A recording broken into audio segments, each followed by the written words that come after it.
네, 삼순 여러분 안녕하세요. 삼순순장 노원택입니다. 오늘도 20일과 거룩함을 지키라라는 주제로서 비대면서 모임을 진행하도록 하겠습니다. 기도하겠습니다. 좋으시고 사랑이 많으시고 충만하시고 은혜로우신 하나님 아버지 감사합니다. 오늘도 이렇게 예배를 비롯하여 순모임에 참석할 수 있게 해주시면 너무 감사드립니다. 주님, 우리 순모임을 통하여 정말 우리가 정말 영적으로 나날이 성장해 갈 수 있도록 도와주셨고, 더불어 하나님의 은혜로서 오늘 우리 거룩함을 지키라는 오늘 비대면 순모임을 통하여 주님께서 주시는 거룩함을 무엇을 지켜야 되는지, 어떻게 지켜야 되는지에 대해서 다시 한번 또 깨달을 수 있도록 도와주옵소서. 더불어 우리 이 비대면 순모임 가운데 어려운 상황에서도 열심히 참여하는 삼순순원과 삼순순장을 기억하여 주시옵고, 더불어 지금 현재 예배에 나가고 있는 모든 청년들을 기억하여 주시옵소서. 더불어 우리 삼순순원 하나하나를 기억하여 주시옵고, 그들이 원하는 하나님께서 원하는 그들이 원하고 바라는 내용들을 다 이루어 주실 걸 믿사옵고 원합니다. 그들이 원하는 기도 제목이 있습니다. 또한 그들의 상황을 기억하여 주셨고, 예배에 나오지 않았던 친구들도 다시 한 번 더 예배에 나올 수 있도록 도와주셨고, 수모임에 참여할 수 있도록 도와주셨고, 더불어 우리 삼순 순원들이 서로가 도와주는 영적인 가족이 될 수 있도록 도와주옵소서. 이 모든 말씀 우리를 위해 죽으시고 다시 부활하신 예수님의 이름으로 기도드립니다. 아멘.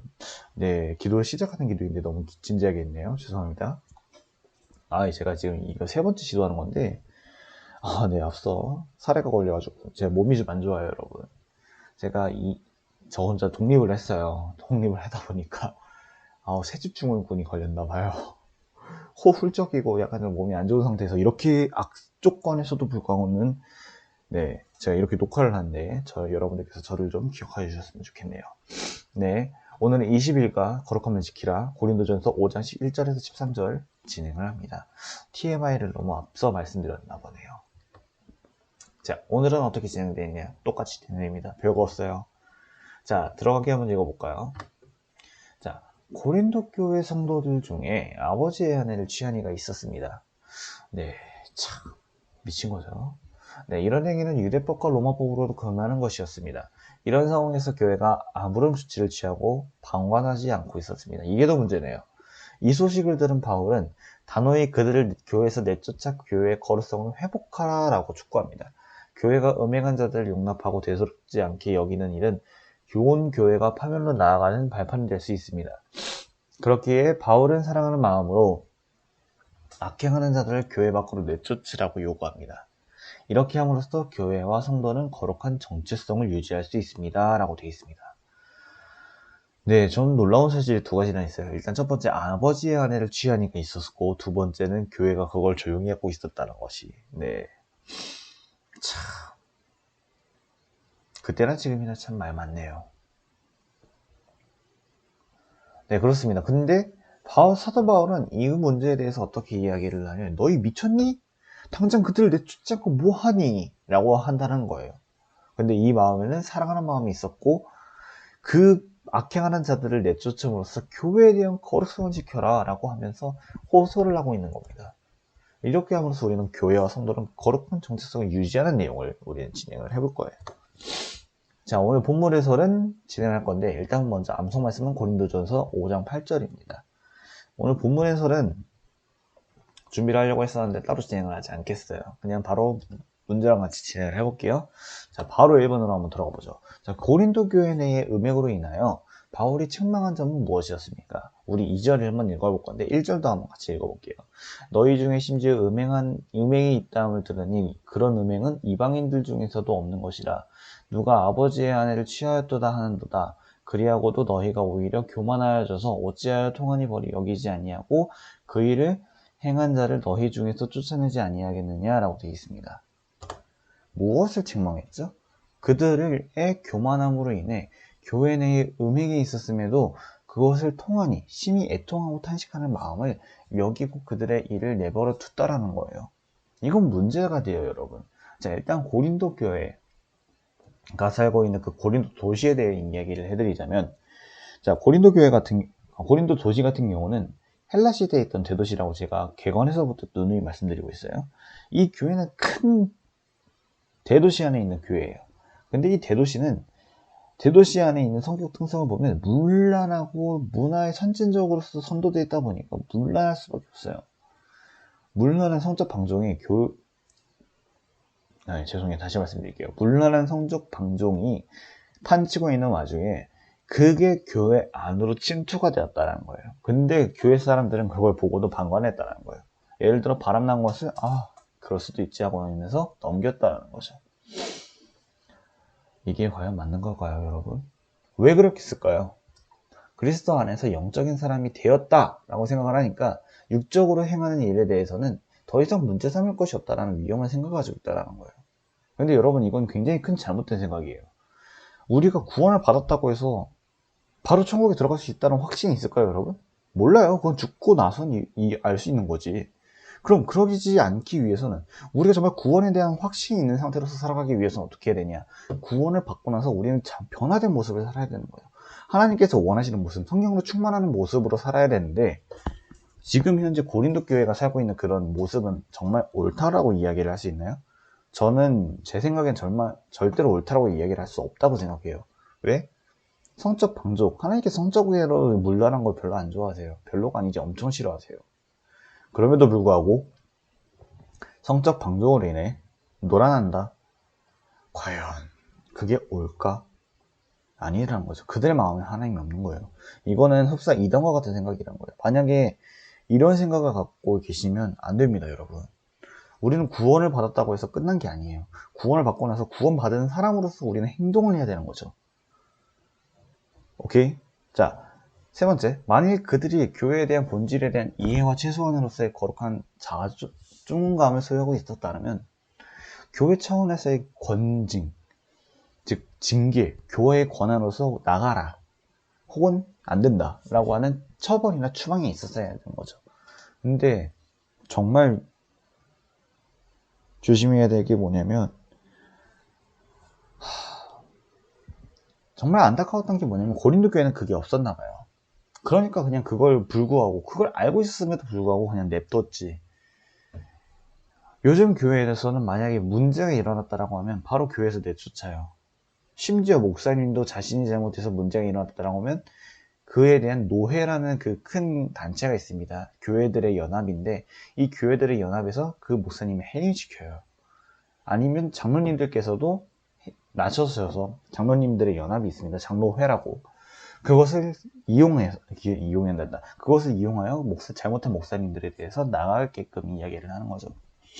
근데 하물며 오늘날에서도 이렇게 하는데 그때 그 시대 때 고린도 교회에서는 왜 그렇게 하지 않았을까요?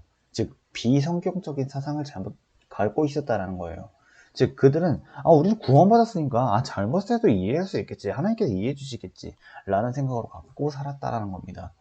이거는 아니되옵니다, 여러분. 아니되옵니다, 여러분. 잘못 생각하는 거예요. 이건 어떻게 해야 되냐? 비성격적으로 인한 잘못된 행위는 자칫 누룩과 같이 교회 내에 확산되기 쉬움으로 속히 척결해야 한다. 없애야 된다라는 거예요. 누룩이 뭐냐면 곰팡이에요, 여러분. 곰팡이의 특징이 뭐죠? 안 좋은 상황에서도 정말 반지르르하게 나가잖아요. 그것도 어머니 바이러스니까.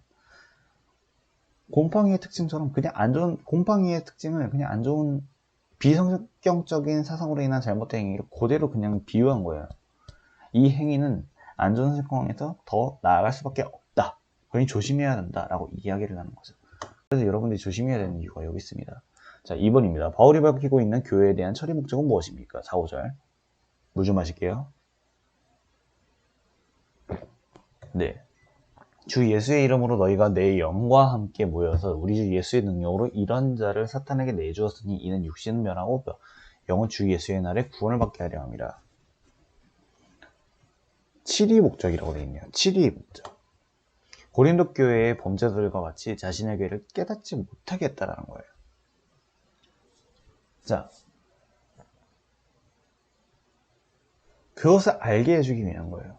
회개하지도 않는 범죄자들의 육신은 사탄이 아닌데 사탄인데 저거 사탄에게 내줘 멸하도록 하지만 그의 영혼만은 주 예수의 날에 구원을 얻게 하기 위해라고 하는 거예요. 네. 범죄자들은 자신들의 죄를 깨닫지 못해요. 특히나 교회 안에 있어서 내가 구원도 받았고 법적으로도 문제가 없을 텐데 왜 법적으로 문제가 있었지? 구원 받았으면 끝 아니야? 예수님께서 내 죄를 회개해 주신 거잖아. 그러면 내가 죄를 짓고 살아도 되는 거 아니야? 라고 하는 거죠. 근데 이것은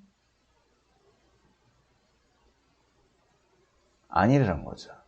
바울은 이걸 통해서 무엇을 이야기하고 있냐면, 회개도 하지 않는 범죄자들의 육신은 사탄에게 내주어서 육신을 벌하고, 이 죄의 본성은 벌하고, 우리 영혼만은 예수의 나라 구원을 얻기 위해 깨닫게 하게끔 촉망하고 있다라는 뜻인 거예요.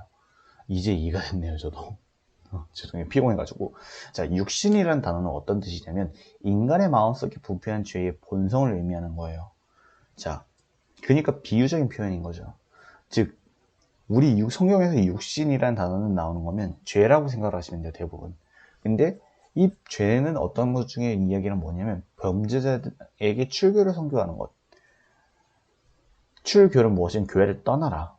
교회를 떠나라는 것은 뭐냐면 교회를 떠남으로 인해서 너가 무엇을 잘못했는지를 깨달아라 라고 하는 거예요. 그래서 그 상황을 통해서 그가 회개하고 자신을 죄의 본성을 다시 한번 더 하나님을 믿는 신앙에게로 다시 돌아오게끔 복종시키기 위함인 거죠. 그래서 만약에 다시 그가 회개해야 했을 때는 교회로부터 출교라는 징계를 받았지만 예수님이 징계하신 날에는 구원을 얻기에 부족함이 없게 됐다는 거예요. 그래서 제 아무리 잘못을 저질렀어도 교회를 떠났지만 주님께서는 그를 기억하고 계시니 다시 한번 또 다시 돌아와도 문제가 없을 것이다 라고 이야기를 하는 거죠. 그러나 자칫 교회는 교회 권위에만 급급하거나 교회의 치리권을 잘못 행사할 수도 있다는 거예요. 치리권, 처리권 이런 걸 뜻하는 겁니다. 권위. 근데 이것을 오히려 교회가 악영향을 시키면 안 된다. 악용시키면 안 된다는 거죠. 치리받은 자. 즉 출교를 받는 자는 영영 교회를 떠나게 되는 잘못된 교회를 작용시킬 수 있기 때문에 교회는 이를 명심시켜야 되는 거예요. 즉 그렇게 해서는 안 된다라는 건 사도 바울이 이야기를 하는 거예요. 자, 근데 우리 권징에 대한 목적을 한번 더 보면 권징은 버리는 것이 아니라 회개를 하는 거예요. 너 나가. 너 교회를 나가줬으면 좋겠어. 왜? 내가 무엇을 잘못했는데 그럼 나가게 되죠. 그럼 자신이 무엇을 잘못했는지 생각을 해보는 거예요. 내가 뭘 잘못했지? 우리 솔직히 말해서 우리가 예를 학창시절에 한번 학창시절이라는 표현도 약간 웃기지? 학창시절 때 한번 생각해 볼게요. 우리가 잘못을 했어. 그러면 벌점을 받고 선생님들한테 혼나잖아요. 그리고 나서 너 저쪽으로 가서 벌 서! 라고 하면 우리가 벌 서는 동안에 무엇을 생각하게 되죠? 내가 왜 잘못했는지에 대해서 생각을 하게 되지 않나요? 내가 무엇을 잘못했지? 내가 왜 잘못했지? 라고 하면서 그 상황에 내가 잘못에 대해서 생각을 하게 되는 거예요. 그리고 나서 깨닫게 되는 거죠. 아, 내가 이것을 잘못했구나. 그래서 권징하지 않고 오히려 내버리게 된다면 죄를 회개할 기회가 없어요. 우리가 선생님들께서 화를 내시는 이유, 선생님들께서 혼내는 이유, 선생님들께서 막 타이르는 이유, 물론 그 선생님들께서도 잘못된 지식으로 인해서, 잘못된 방법으로 인해서 훈육이 아니라 화풀이가 대상이 되면 안 되겠죠. 교회도 마찬가지처럼. 하지만 그걸 선택한 이유는 여기 있다라는 거예요. 회개하기 위해서. 네가 잘못을 깨닫고 다시 한 번 더 그 행동에 대해서 다시 저지르지 않도록 하기 위해서라는 거예요. 그래서 권징하지 않고 내버려두면 오히려 죄를 회개할 기회가 없겠지만 권징할 때에는 교회 택함받은 죄인은 자신을 돌아보고 그 죄를 회개할 기회를 얻게 된다는 거예요. 자, 디모데후서 1장 20절 한번 읽어볼게요. 그 가운데 후메네오나 알렉산더가 있으니 내가 사탄에게 내어준 것은 그대로 훈계를 받아 신성하지 못하게 하려 합니다 라고 하는 거예요. 후메네오와 알렉산더라는 사람이 있었는데 그때 바울이 사랑하는 제자 디모데라는 사람이 있었어요. 디모데가 섬기고 있는 그 교회에서 후메네오와 알렉산더가 문제를 일으킨 거예요. 그래서 그들은 그 교회 측에서 그 둘에게 권징을 내리는데 이 권징을 내린 이유에 대해서 추가적으로 설명했었다는 거죠. 버림이 아닌 회개다 라고 이야기를 하는 겁니다. 3번입니다. 자, 바울은 교회 질서 거룩을 위해서 치리권을 행사하게 돼요. 아까 처리권 이야기를 한 것처럼. 누구의 권위로 하라고 이야기를 하나요? 4절, 5절도 같이 한번 읽어보죠. 주 예수의 이름으로 라고 다 나왔네. 너희가 내 영과 함께 모여 우리 주 예수의 능력으로 이런 자를 사탄에게 내주었으니 이는 육신은 멸하고 영은 주 예수의 날에 구원을 받게 하려 함이라. 주 예수의 권위로 하고 있습니다. 주 예수의 이름으로란 곧 그분의 인격과 권위를 힘입는다라는 뜻이죠. 즉 예수님의 능력으로 인해 예수님으로 인해 라는 뜻인 거죠. 이제 그분께서 말씀하신 교회의 말씀은 선포권, 치리권에 근거한다라는 거예요. 선포권과 치리권은 무엇이냐면 요한복음 20장 23절에 대해서 이야기를 나누고 있는 거죠. 너희가 누구의 죄든지 사하면 사하질 것이요 누구의 죄든지 그대로면 그대로 있으리라 하리라 하시니라 라고 되어 있는 거죠. 즉 예수님께서 그거에 대한 결정을 하신다 이야기를 하면 됩니다.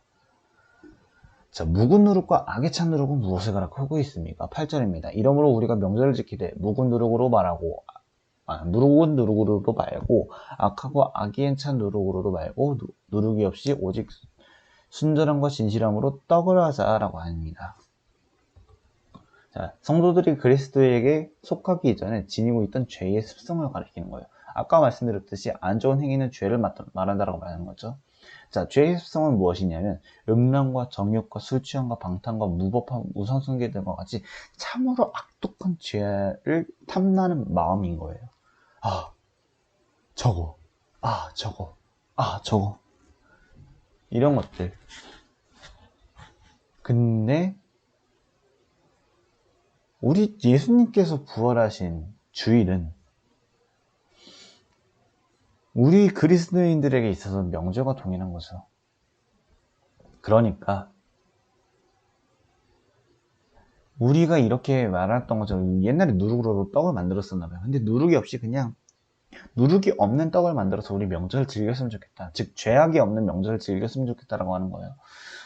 교회에서 공적 집회를 가질 때 누룩이 없는 떡을 가지고 해야 합니다. 옛날의 죄악들, 세속적인 악한 풍조를 다 버리고 순전함과 진실함으로 주일 집회를 모이는 것. 우리가 예배를 나오는 건 이유는 무엇이죠? 바로 회개하기 위해서. 주님께 다시 한 번 더 예배를 통해서 회개하기 위해서 나오는 겁니다. 자, 고린도전서 5장 6절 그리고 갈라디아서 5장 9절.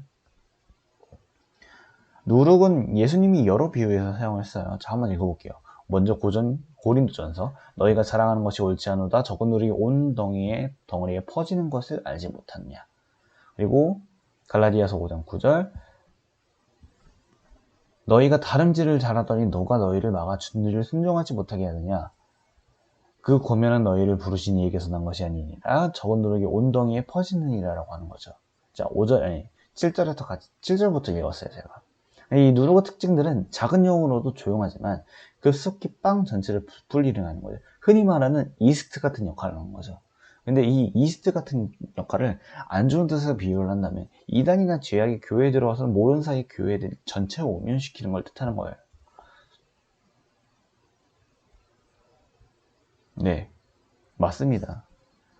정말 이단은 정말 정말 무서운 존재가 무엇이냐면 이단 한두 사람으로 인해서 그 교회 하나가 무너지게 돼요. 교회가 하나의 혼란으로 빠지게 되고 교회를 해체시키는 그런 정말 무서운 특징이 있어요. 그러다 보니까 우리가 이단에 대해서 신천지에 대해서 조심할 수밖에 없는 이유가 여기 있는 겁니다. 자, 누룩 13장 20절에서 21절입니다. 자, 또 이르시되 내가 하나님의 나라를 무엇으로 비교할까? 마치 여자가 가루서 말 속에 갖다 넣어 전부 부풀게 한 누룩과 같으니라 라고 했습니다. 근데 이 누룩은 또 다른 이야기에서 비교를 한다면 세상에 복음을 전해질 때 같이 조용할 때가 있어요. 하지만 하나님의 나라가 급속도로 확장하게 되는 거예요.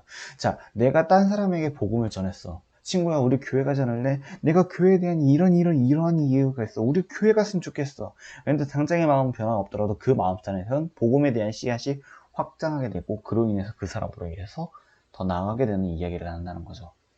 자, 5번입니다. 편지를 쓰면서 무엇을 하는 자와 사귀지 말라라고 하나요? 11절까지 한번 읽어보죠. 내가 너희에게 쓴 편지에게는 음행하는 자들을 사귀지 말라 하였거니와 다 나왔네. 이 말은 이 세상에 음행하는 자들이나 탐하는 자들이나 속여 빼하는 자들이나 우상 숭배하는 자들을 도무지 사귀지 말라 하는 것을 아니니 그리하면 너희가 세상 밖으로 나가야 할 것이라. 이제 내가 너희에게 쓴 것은 만일 어떤 형제가 음행하거나 탐욕을 부리거나 우상숭배를 하거나 모욕하거나 술 취하거나 속여 빼앗거든 사귀지도 말고 그러한 자와는 함께 먹지도 말게 하며 함이라 라고 되어 있습니다. 음행하는 자와 사귀지 말래요. 아까 말씀드렸듯이 고린도는 비윤리와 부도덕이 난무했던 도시예요. 그로 인해서 교인들도 공적으로 음행한 자들이 존재해요. 바울은 교인들에게 성도라는 이름으로써 음행을 짓지 말아라. 그들과 사귀지 말아라고 말하는 거죠. 우리는 세상의 빛과 소금으로서의 역할을 하는 거죠.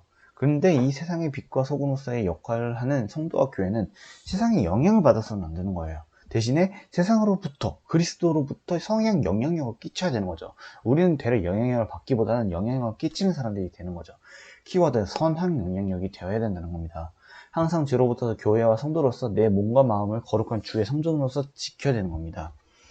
나뿐만 아니라 거룩한 성도들의 모임이 교회 안에서 지체들이 잘못된 교리나 죄악의 습성이 젖지 않도록 서로의 말씀과 기도를 읽고야 되는 거예요. 그래서 제가 12월 달부터 제가 여러분들께 누누이 강조했던 게 있어요. 뭐죠? 영적 가족. 그래서 서로가 힘들면 서로가 서로를 돌봐줘야 된다는 거예요. 그래서 열심히 저는 조심해야 된다고 생각을 합니다. 네, 생각하게 진행해 보도록 하겠습니다.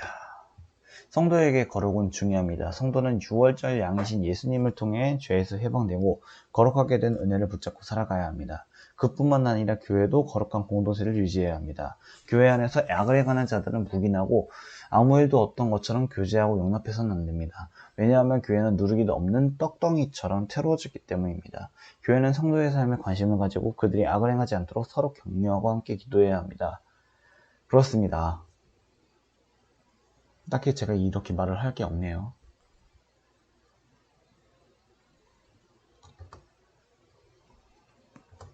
자, 적용하기 진행해보죠. 자, 은혜로운 신앙생활을 위해서 내가 버려야 할 인간적인 습관은 무엇이 있는지 한번 점검해보세요. 자, 11절 한번 읽어볼까요? 이제 내가 너희에게 쓴 것은 만일 어떤 형제를 일컫는 자가 음행하거나 탐욕을 부리거나 우상숭배를 하거나 모욕하거나 술에 취하거나 속여 빼앗거든 사귀지도 말고 그런 자와는 함께 먹지도 말라 함이라. 네, 여러분들에게 있어서 안 좋은 인간적인 습관, 난 이건 즐기고 있어, 난 이거 포기 못하겠는데 라고 하는 것들은 무엇이 있는지 한번 생각해 보시길 바라고요. 아마 지금 적용하기가 여러 개 있는데 아마 두 번째인가요? 2번은 그리스도인들이 세상에서 싸워야 할 가장 큰 문제는 너무 좀 심란한 문제라서 네, 제외를 시켰다고 합니다. 안 하셔도 돼요. 자, 나누기 질문해보죠. 나누기는 2개 다 진행합니다. 자, 거룩이 무엇이라고 하는지 나누어 보시기 바랄게요. 여러분들이 생각하는 거룩은 무엇이죠? 자, 부장님과 목사님께서 진행해주신 참고 한번 읽어볼까요? 이 세상과 구별되어 하나님의 자녀로서 합당한 삶을 살아야 합니다. 이 세상의 가치관과 풍습을 따르지 말고 성령의 힘을 의지하여 하나님의 뜻을 분별해서 그 뜻을 행해야 합니다. 맞습니다. 자, 로마서 12장 2절 한번 읽어볼게요. 오직 너희는 이 세대를 본받지 말고 마음을 새롭게 함으로 변화를 받아 하나님의 선하시고 기뻐하시고 온전하신 뜻이 무엇인지 분별하도록 하라 라고 되어 있네요. 우리는 세상과 달라야 되는 이유가 여기 있습니다. 두 번째, 교회가 거룩한 영향력을 끼치기 위해서 어떻게 해야 할지 한번 나누어 보시길 바랄게요. 자, 성도가 교회와 성도와 교회가 먼저 거룩함을 회복해야 할 것입니다. 우리 안에 불경건함이 있다면 회개하고 교회 내에 거룩하지 못한 사람들을 멀리하고 교회의 거룩함을 유지해야 합니다. 가끔씩 있어요. 아직 믿음이 없으신 분들, 그분들을 위해서 기도를 해야죠. 그분들이 우리 한번 찌하게 한번 놀아볼까, 야 세상에 한번 흠뻑 빠져보자 친구야 라고 하는 이유가 있으면 아니야, 나는 거룩함이 좋아 라고 하면서 거절해야 되는 거죠. 올바르지 못한 것 같은데. 네, 그렇습니다. 올바르지 못한 예시였으니까 제 말을 무시해도 될 것 같습니다. 네, 이상 순모임을 모두 마치도록 하겠습니다. 기도하겠습니다. 사랑이 많으신 하나님 아버지 감사합니다. 오늘 이렇게 거룩함을 지켜야 되는 이유에 대해서 한번 배웠습니다. 주님의 은혜로서 다시 한번 또 깨달을 수 있도록 도와주셨고, 주님의 은혜로서 다시 한번 더 우리가 더 나아가 우리가 정말 세상과는 다른, 오히려 세상에게 좋은 영향력을 끼치는 선한 영향력을 가지는 사람이 될 수 있도록 도와주시옵소서. 우리가 정말 참된 성도로서, 참된 그리스도인으로서 살아갈 수 있도록 도와주실 걸 믿사고 감사드리며, 이 모든 말씀 예수님의 이름으로 기도드립니다. 더불어 우리 순원들을 기억하여 주셨고, 우리 순원들 한 사람 한 사람을 기억하여 주셨고, 서로가 서로를 이끌어줄 수 있는 정말 참된 그리스도인과 서로를 소중히 여기는 영적인 가족이 될 수 있도록 도와주시옵소서. 이 모든 말씀 예수님의 이름으로 기도드립니다. 아멘.